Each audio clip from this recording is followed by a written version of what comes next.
Let's take this invoice sample. It has 2 pages. We will get the data on page 1 to our spreadsheet in a few seconds. We will use a Google Sheets add-on for this. It's called Convert PDF to Google Sheets, CSV, Bank Statement. Open this add-on and you will see a sidebar in the right side. Choose the extract mode here. Now let's upload our invoice PDF file. This is the one we saw.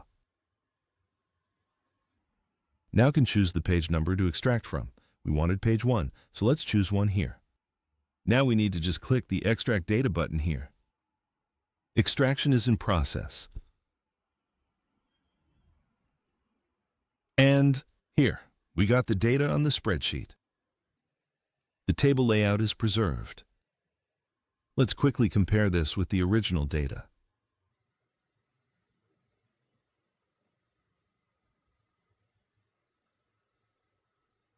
I guess it looks good. So we got the invoice data without any manual entry.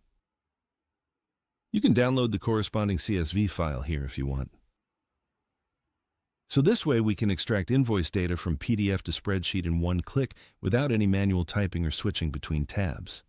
Like and share if you found this helpful, and subscribe for more such workflow tips.